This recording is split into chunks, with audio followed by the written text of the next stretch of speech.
How's it going, everyone? My name is Michael SK, and welcome back to Saya no Uta, or the Song of Saya. In the last episode, we got the ball rolling. I really don't know what to expect other than, well, really what I talked about in the last episode. All I really knew about this game was that the main character, he went through something, and that we got a little bit expanded on, and now he perceives everything, and not just sees everything, but all of his senses are affected to where everything looks like garbage. And I don't mean just garbage, I mean garbage. Everything looks terrible through his eyes and through feel and all of his other senses. But there's one person, and it's obviously Saya, who looks normal, who through all of his other senses is normal, to him, human. And it seems like there's some sort of mystery going on as well with her father, I think. I don't know, there were a lot of names that were thrown around in the last episode to really kick everything off. This being a relatively short visual novel, they really gotta get the ball rolling, you know? Yo is determined to talk to him today. Nothing will happen as long as she hesitates. It will only prolong her suffering. The time has come to show courage once again. I'm sure that's gonna work out. And also, do people dress like this? Going to college? Really? Like, I get it, it's Japan. And this is like, what, late 90s, early 2000s, but I don't know. Style is style. Yo's fourth period on Thursdays is biology. This is her one chance to see Fuminori. As a required course with many students, the lecture is held in a large hall that can seat well over 200, But since the room is usually only half full, it is rarely difficult for Yo to find the seat she wants. Yo prefers to sit near the center, where it is easiest to hear the professor. Most of the students congregate in this area for the same reason. Fuminori usually sits behind her, although given the ambiguous state of their relationship, she knows better than to take this for granted. She tries to save a seat whenever possible. The classroom isn't crowded today, so Yo is able to set her bag on the seat next to her without inconveniencing anyone. But when the professor arrives at the usual time to start class, there is still no sign of Fuminori. After waiting for about 10 minutes, Yo scans the room furtively. Fuminori is there, sitting alone in the far back corner. Did he miss Yo when he came in? No, he couldn't have, and besides, no serious student would willingly sit so far away from the front. Feeling miserable, Yo slides her bag back over to herself. Fuminori is out the door the moment class ends. Yo barely manages to catch up to him before he disappears down the hall. Sakisaka-san! Fuminori jerks at the sound of his name. You would think she just screamed at him. 何か? He turns to her and asks reluctantly. Now that they are face to face, Yo is painfully aware of how much weight Fuminori has lost. His sunken eyes and protruding cheekbones are a far cry from the features familiar to her. She wonders whether he's under a lot of stress, or perhaps not getting enough nutrition. Maybe it's both. And not for any of the reasons that she thinks. He definitely looks more tense than he should, afraid even, though of what she can't imagine. His eyes move restlessly from point to point, and he refuses to look Yo in the eye. It hurts to see Fuminori this way. What could have changed him so? Today, she reminds herself, rekindling the flame of courage in her heart. お話があるんです。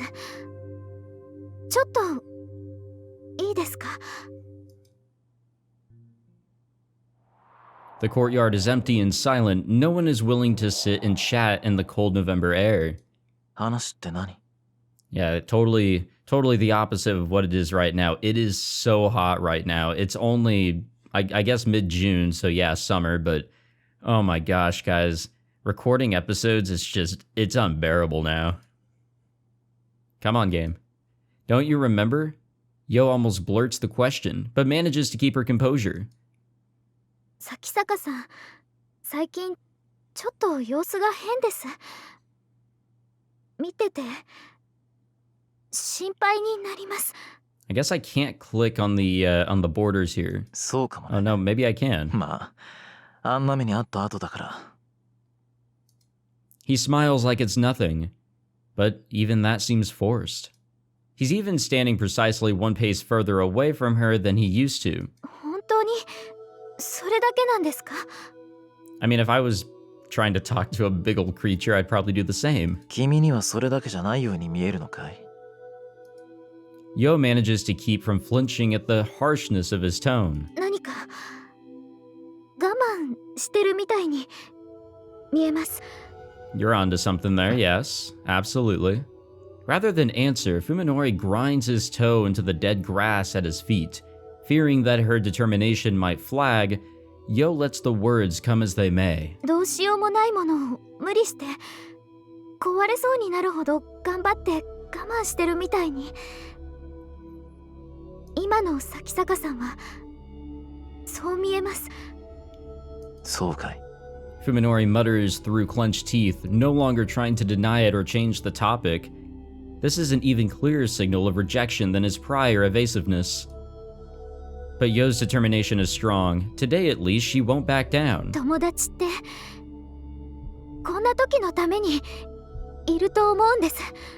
She implores, trying to convey the sincerity of her feelings for him. ご家族のことは本当に残念だったと思います。でも咲坂さんは一人ぼっちじゃありません。友くんや大見ちゃんやそれに私がいます。 So this is her. I don't think it really matters which terrifying creature is who, but we obviously know what, everybody looks like from Fuminori's eyes. And it's really hard to take anything serious other than like, oh wow, this crazy ass looking thing is talking to me. Oh gosh. Yo can no longer stop the words pouring from her lips. She fears that if she does not unleash her feelings now, they will be lost forever. 一人で背負い込んだりしなくても私たちで何とかできることだってあると思うんです。たとえ何もできないにしても話してさえくれればあなたが少しでも楽になるかもしれない。私咲坂さんの力になりたいんです。他のみんなも同じ気持ちだと。やめてくれ！ Fuminori shouts, silencing Yo's entreaty. Excuse me there. She promised herself that she wouldn't back down, but Fuminori's expression is terrible enough to shatter her resolve. The look in his eyes is not anger, or any other warm-blooded emotion. It is hate, murderously cold hate. そういえば君には一つ返事しなきゃいけない要件があったね。He remembers. He remembers, and still he has treated her so coldly. That is all the answer she needs. If his words stab any deeper, she might very well die. 僕は君のことをとりわけ特別に意識したことなんてなかった。Well, there we go. 君に好意を持たれてもどう接すればいいのか迷ってた。僕が君のことどう思ってるのか、正直な気持ちが自分でもわからなかったから。咲坂さん。でもね、今ではもうはっきりと答えが出てる。あれから考える時間だけはたっぷりとあったからね。Yeah, you've had plenty of time, but have you really thought that over? You've had some other things to worry about. 僕はあんたのことが大嫌いだ。顔も見たくない。Well, I can kind of understand it. She probably can't. Nobody else really could. I mean, from his perspective, yeah, how could he stand to actually look at her? Don't cry, Yo tells herself, but too late to stop the tears pouring from her eyes. もう二度と会いたくないっていうのは無理だね。同じ学校に通ってるんだし。だからせめて今後は僕に声をかけないでくれないか？目障りなんだよ、つくづく。ひどい。Yo whispers in shock and despair. To which Fuminori twists his lips into a malevolent smile. 君さ、少しは頭を冷やした方が良かったんだよ。どうせ大宮浩二にけしかけられてその気になってただけなんだろ。自分一人でのぼせてる分には勝手だけどさ、他人を巻き込むなって言うんだ。That's all Yo can take. Even after shedding tears in front of him, she absolutely refuses to let him hear her cry, Any disgrace would be preferable to breaking down here. I've had that happen. Not me breaking down to somebody, but somebody breaking down in front of me. It is probably very embarrassing for the person, but also probably very embarrassing for me, because, you know, you're just standing there and that's kind of happening. There's a show going on right in front of you and there's nothing you can really do about it. Emotion. So she runs, fleeing breathlessly from the courtyard with Fuminori's cold smile at her back. Yeah, I wouldn't have a cold smile on my face if somebody was breaking down in front of me, though. I'm not that evil. Omi was the first to catch sight of Yo and Fuminori leaving for the courtyard. Reluctant to interrupt them, but still unwilling to leave them alone, she and Koji ended up watching the whole thing from the shadows. Throughout the exchange, Omi was clearly itching to jump out and punch Fuminori in the face, and knowing her temper, Koji kept firm hold of her arm until the end. If he hadn't, she might very well have done it. Fuminori leaves after Yo, his every step seeming to take an act of willpower. Koji sighs heavily into the once more empty courtyard, but the bitter taste in his mouth will not go away. Even Koji cannot forgive Fuminori's treatment of Yo. However, the first thing that he feels is confusion, not anger. Koji has known Fuminori since long before college. Fuminori was never this cruel. Before. And this is no question now that the accident changed him. Oh, it absolutely changed him, alright.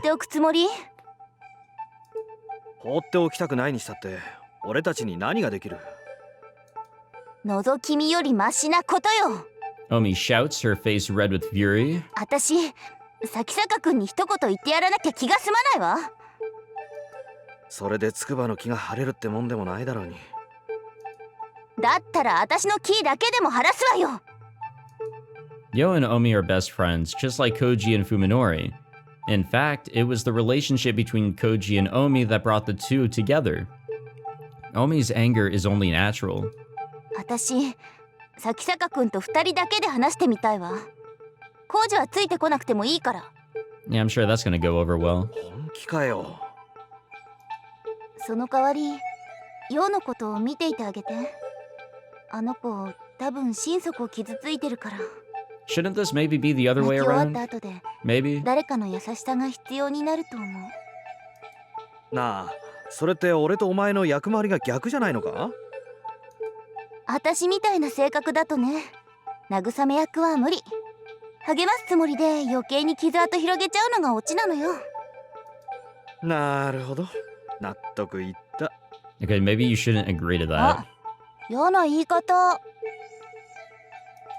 じゃあまあそっちはほどほどにしとけよな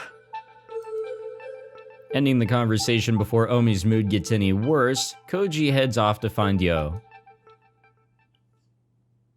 Yeah, this is gonna go over spectacularly. I feel awful, miserable, but also refreshed.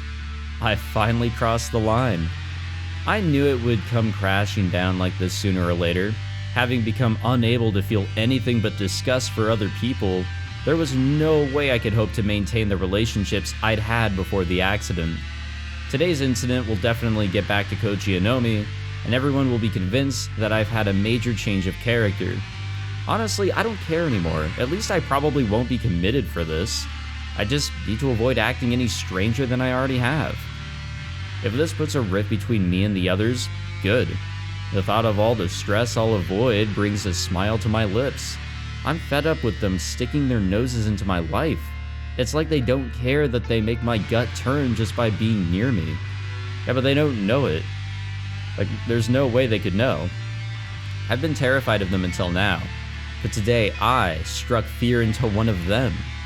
In that sense, it's something of a relief, but I'm not entirely without remorse for what happened.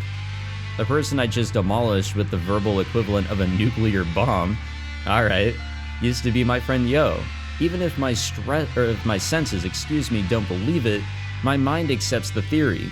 I don't have any particular grudge against Yo herself, and I didn't want to hurt her. In retrospect, perhaps I should have just ignored her outright. Yo was an attractive girl. I certainly didn't think badly of her. To be honest though, I was annoyed when Koji and Omi tried to stick us together. I felt like they were using us as entertainment, and Yo seemed totally oblivious to the fact that she was dancing to their tune. Her cluelessness was irritating. Still, I knew that none of them meant any harm. Back then, I didn't have any reason to hurt others just to get my way. If having a casual relationship with Yo would keep our circle of friends together, I was willing to make that compromise. Now, however, there is no room in my heart for such forbearance. If merely talking to someone is an ordeal, then how can I be expected to show them kindness? These ruminations have left me exhausted. I want to return to Saya as soon as possible, but thinking about the packed trains and crowded downtown streets between here and home saps my spirit. Catching sight of a nearby bench, I sit down and close my eyes to the horrors of the world. I can't do anything about the stink or the noise, but at least I can calm my nerves enough to rest. Is somebody going to approach us? When I regained consciousness in the T University hospital ward, the world was as dark as it is now. I had not yet recovered my sight, even though my eyes and optical nerves were undamaged. It must have been an after effect of the accident. Blindness was a shock, but now I know that my suffering then was nothing. After all, my senses of hearing, touch, taste, and smell were all fine at the time. The real horror began when my sight returned. Oh yeah, that's beautiful right there. Look at that curtain of like fucking hair or whatever that's supposed to be. The one small mercy was that I was able to come to terms with the accident and my neurosurgery while still blind. I panicked when I first saw the nightmarish hospital and the blood-curdling shapes of the doctors and nurses, but I soon guessed the cause. It chills me to think of what might have happened if I had recovered my sight along with my consciousness. Suddenly awakening in what can only be described as hell, I would no doubt have lost my mind instantly. Soon my disorders spread to the senses of touch, taste, and smell. As it turns out, sight exerts tremendous influence over the other four. The taste of my food, the feel of my bedsheets, the fragrance of my get-well flowers, all became as unbearably foul as my eyes said they should be. Eventually, when even the doctors' voices became unrecognizable as human, I decided to kill myself. I didn't believe for a second that I could live in this new world. At least not until I met Saya. One night, while thinking of a painless way to die, I found myself succumbing to sleep. Drifting between the nightmares in my dreams and the nightmare of reality, I didn't notice her enter my room. The next thing I knew, there was a face staring down at me from next to my bed, The face was not covered in pus or slime or earthworm-like feelers. It had smooth white cheeks, round eyes, and a lovely little nose. All things I had never expected to see again. The face was that of a girl, undeniably human and positively glowing with beauty. I sighed in admiration, savoring the first peace and joy since regaining my sight. She had not expected such a reaction, apparently. 怖くないの？私のこと。 She asked, looking at the clock. I saw that it was exactly 3 in the morning. No time for a young girl to be alone in the hospital. Perhaps she expected me to mistake her for a ghost. But I would not have cared if she had been a ghost. Either way, she was a godsend. 君は誰だい？なぜここに？私はサヤ。パパのこと探しに来たの。 I assumed that she was the daughter of a late shift doctor or another patient. It was unusual but not unthinkable for such a girl to be wandering around the hospital. あなた、怖がらないんじゃつまらない。あ、ちょっと。 I cried, desperate to keep her from leaving. It was only after she turned around that I realized I hadn't thought of what to say next. 何？ Her beautiful eyes drew me in, healing my soul to its core. Through the white haze clouding my mind, I struggled to form a coherent sentence. 女の子にお願いしていいことじゃないんだが、今は君にしか頼めない。 No longer concerned with propriety, I let the words come as they willed. 手を握らせてもらえないだろうか。 Alright, I wasn't expecting that one. Sorry, I was getting a drink. Saya looked confused at first, but then she smiled like she had just found a new toy. Her smile was brighter than my memories of the sun. 変な人。 She said, そん holding な out こと言い her... 出したのあなたが初めて。 I thought you were done talking. She said, holding out her slender white hand. Ever so carefully, as though catching snowflakes, I placed my palm against hers. I could feel her human warmth in the softness of her delicate fingers. She was there, just beyond the palm of my hand. Thinking back on the joyful tears I shed then, I know that this is the moment I was saved from my fate. But, there's still a lot of questions to be asked here. Who exactly is her father other than being a doctor? Who is she? and why is it that she is not affected through our mental disorder here?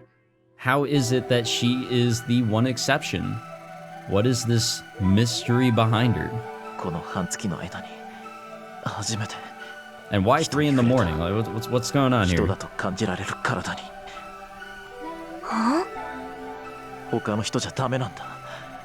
僕事故に遭ってその後遺症らしいんだけど、人が人の姿に見えないんだよ。ふーん。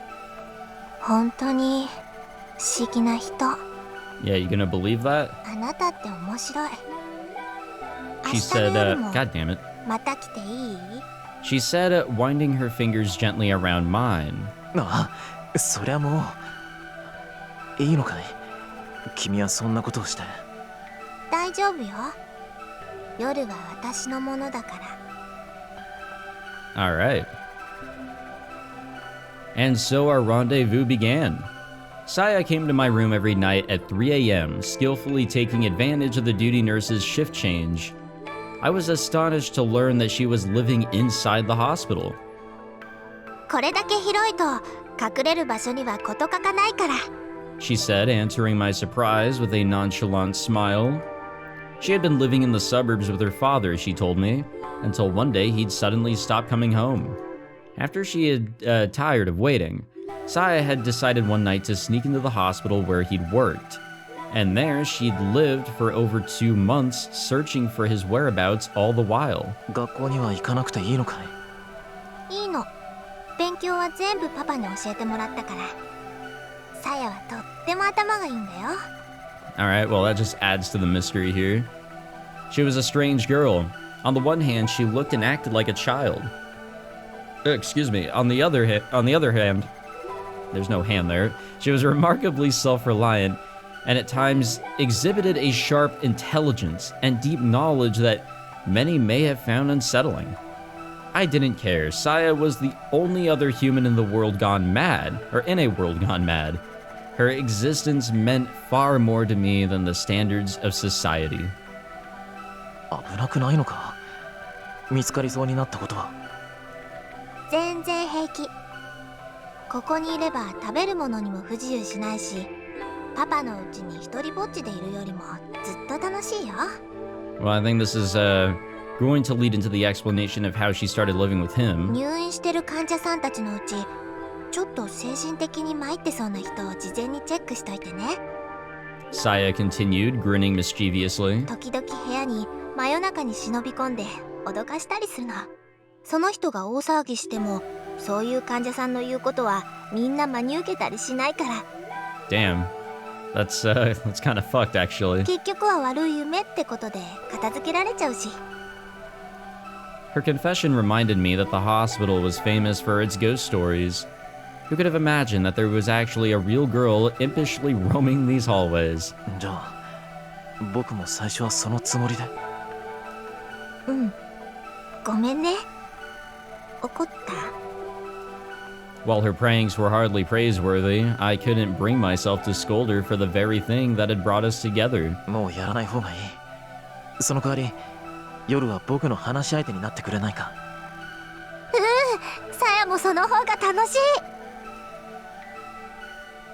Wow. All right. That's a lovely sight. I guess that's his blanket and his bed. That is terrible. Yeah, I would be just depressed if I was just in that sort of position. Wow. With extreme care, I was able to conceal my sensory disorder. It was glaringly obvious that the doctors had no way to cure me, and the fact that I had undergone a still experimental procedure made me even more cautious. As a medical student, it was easy for me to imagine how the doctors would react if they discovered that I was exhibiting such unusual side effects. I was not about to become a guinea pig, a mere specimen to be examined with clinical detachment. And so I hid my discomfort and loathing behind a mask of normalcy, convincing the doctors that any signs of stress were merely a result of hospitalization. Saya was my support. Looking forward to her nightly visits gave me the strength to endure my daily torture. Hope can make an enormous difference in a patient's progress. With the aid of my secret nurse, I recovered at a pace that left the doctors stunned. On the last night before my release, I summoned my courage and asked her, 君はこれからもずっとこの病院に居続けるのかい？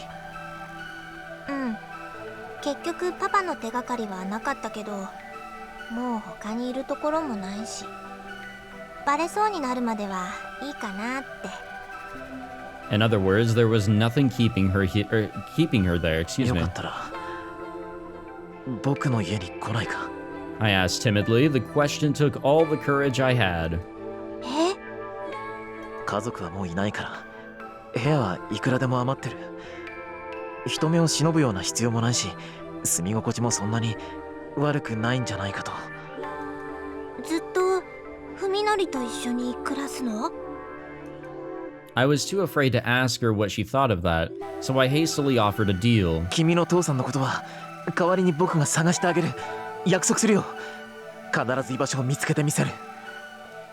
難しいと思うよ、それ。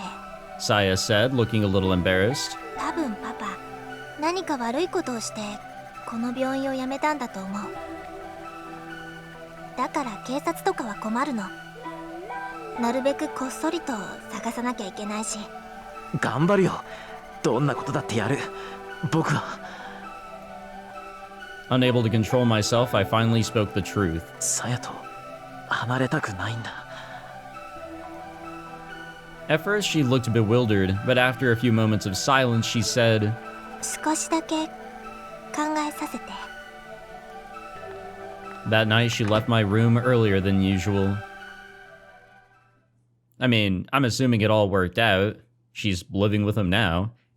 On the day of my release, I managed to smile as I accepted the hideous, foul-smelling celebratory bouquet. The flesh beasts calling themselves Koji, Omi, and Yo came to pick me up, though they had come to see me many times during my stay, and never got easier to see my friends change so horribly. My sudden tears of despair drew suspicion, but I managed to explain them away as tears of joy. While we walked to Koji's car, I looked desperately for Saya amid the grotesque scenery.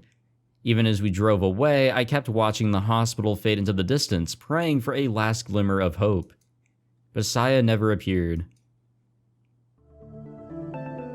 After Koji and the others dropped me off, I paused a while to regard my surroundings. I had lived my entire life on this block. In this house, excuse me. There was no other place that I could call home. But nothing was as I remembered.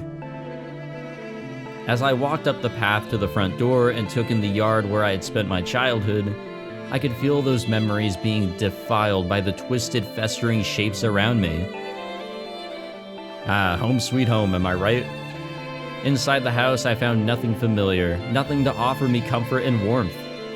What I had once called home was now a whole other world. 僕にはもう帰る場所なんてない。 I whispered with a smile of self-pity. There was one last stop to make, one last nail to hammer into my coffin. Oh. I stepped into the room that had cradled me from childhood. The walls were papered with human entrails, the bed a tangled mass of worm flesh. But none of that mattered. There, curled up on the bed like an abandoned cat, was Saya. How'd she even get in here? How'd she even know where the house was? As I stood there in shock, she looked up at me and in a tiny, weak voice said, 本当にここにいてもいい？ I responded by sweeping her into my arms and embracing her tightly so that she would not escape. Saya did not resist.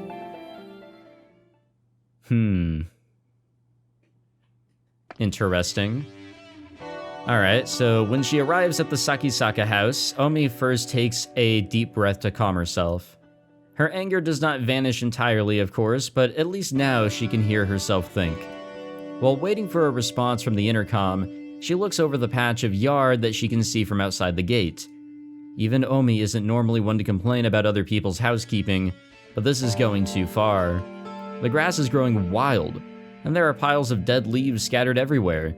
It doesn't just look untended, it looks like an uninhabited ruin. It's still light out, but every window has its storm shutters tightly sealed. Omi guesses that they've been closed since morning. What kind of life is Fuminori leading? Even if he's living alone, he can't neglect his housework forever. And is it just her imagination? Or does something stink like rotten meat? It couldn't be coming from the yard, could it? There's still no response, so she presses the buzzer a second time, and a third, and a fourth. Finally, after this has gone on for over 10 minutes, Omi loses her patience and opens the cover of the intercom. As she expected, the power has been disconnected. Perhaps Fuminori has a good reason for shutting out the world, but Omi can only see it as a lack of respect for others. Her anger rekindled, she pushes the gate open and stomps through the yard to the front door. Okay, so I should get my predictions out now. I am predicting that Saya is not real. I think that along with the mental disorder that Fuminori does have, along with that comes delusions. I think he is in a delusional state where Saya is a character that does not exist. Or is she? Because obviously there's a connection to a real-life doctor that he has never, well, I'm assuming he has never heard of before that has now gone missing. And now he's having to go about this discreet way of trying to figure out where he went for her sake. So who is she? That really just goes back to that question. Is she somebody that other people can interact with? That's what I want to know, because that will answer some questions that I just raised.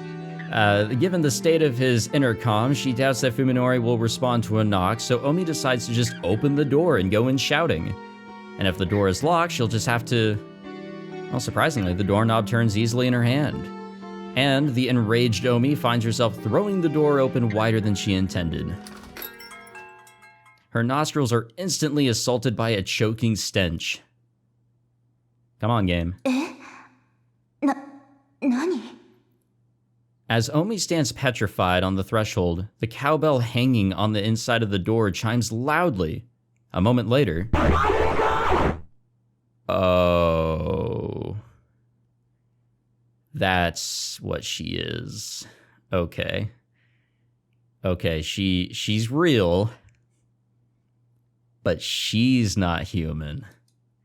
Omi can't believe her ears. The voice she just heard could not have been human. Yet its intonations were too complex for any animal she can imagine. 誰かいるの? She calls out to the end of the hallway from which the voice came. There is no response. Instead, she hears the sound of something soft and wet flopping its way deeper into the house. Finding it difficult to place a meaningful image to the voice she just heard, Omi stares blankly at the empty vestibule. There's nothing there, not even Fuminori's shoes, which can only mean that he's still outside somewhere, wearing them. The house should be empty, but then what was that voice just now? Well, this house just got scary. Her anger has vanished as if it were never there. Nevertheless, Omi sets foot into the hallway, leaving the door open so that the cowbell won't ring. The floor creaks, setting her nerves on edge. Omi isn't sure why she's acting like a burglar, but something tells her to make as little noise as possible. So, yeah, if she is actually a creature, so basically flip-flopping the world and humanity and all that, basically the total opposite from Fuminori's perspective, that might explain why the mentally ill patients at the hospital were getting scared. It wasn't that there was a surprise little girl there. No, there's a surprise monster. The potency of the stink inside the house makes the whiff she caught outside pale in comparison. It's sickening, like rotten fish guts, Has food been left to spoil in the kitchen? She hears a bubbling sound up ahead. Stepping gingerly on the creaking floorboards, Omi makes her way to the end of the hallway. She finds rooms to both sides of her, one lit and the other dark, and chooses to look into the lit room. And what do we find in here? It's the kitchen, lit by what must be the only window in the house not covered by a storm shutter. The sound she heard was the pot boiling on the stove, and on the chopping board next to it lie a butcher's knife and some half-diced carrots. A perfectly normal household scene with the light of the setting sun making everything the color of decomposing fruit. Something is wrong. Who was cooking here, and where did they go? 誰かいないんですか? Omi calls, regretting it immediately after she realizes that her voice is shaking.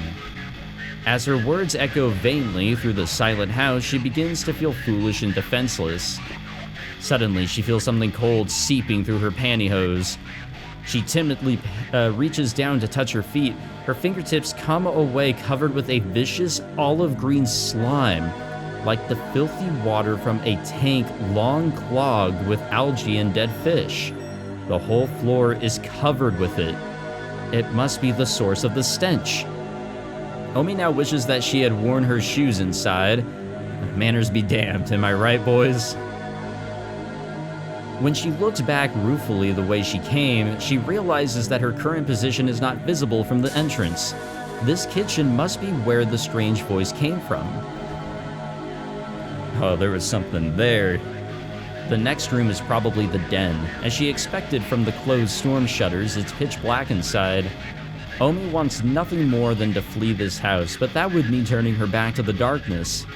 And that she simply cannot bring herself to do. Do you think she'll die? Moved by some irrational compulsion, Omi sets foot into the den. It is too dark to see anything, and the stink is far worse than before. She slides her hand along the wall, feeling for the light switch, finding it much sooner than she expected, and she flips it on like it's her last hope. Oh wow, this is beautiful. The colors, so many colors. The purple of entrails, the brown of rotten meat, the crimson of fresh blood, the yellow of fat. These colors, and more that cannot be described, cover every inch of the room in maddening array. The colors say all that needs to be said about the painter's hatred, malice, and insanity. Omi's legs give out from the shock, sending her to the floor. Slime immediately soaks through her jeans, its cold tendrils creeping up her legs, crotch, and her neck. Her hand flies to her neck, where it is greeted by another drop of chilly slime. Above her, something is dripping down on her head. Making perhaps the worst decision of her life, Omi looks up. Oh, what are we gonna see here, boys? The predator clinging to the ceiling, poised to leap upon its prey. She sees it in every detail. Uh-oh. Her mouth and nose are sealed before she can scream, and her belly is torn open as something enters to feast on her innards. But by the time she feels any of this, Omi has already gone mad. Well, yeah, I'd fucking lose my shit too. All right. Wowzers. That's a little surprising. So Saya's not the cheerful little girl that we thought she was. All right. Alrighty. I think with that is a fantastic place to end this episode and the playthrough. No, I'm just kidding. Now, I'm actually very curious to see where this can all go, but I'm starting to see where this can get a little uncomfortable for some people, because now we're getting into like murder and all that, and like we're really gonna be seeing some. I'm sure we're gonna be seeing some gross shit for sure. It's gonna be a good time. I'm fairly certain. I hope you all are excited. I know I am. This story here, very, very interesting indeed. Why the doctor ran away like he did? Could it be for creating a monster that feasts on people? I don't know. That was a quick theory or prediction that I just came out with. I mean, I have nothing to back that up, but I had nothing to really back up my first prediction. Though I am really glad that I made the prediction when I did. But damn, what a train of events in this episode. We went from me complaining about Yo's outfit to her friend literally dying in Fuminori's house. What a fantastic way to go about this episode, am I right? Well, thank you all for coming by for this one. If you enjoyed, be sure to leave a like, subscribe, all that fancy jazz. I need to stop ending these episodes off where there's like no music. It's just going to be awkward whenever I do the intro in the next one. But whatever, future me can deal with that. And I will see you all in the next episode. Take it easy.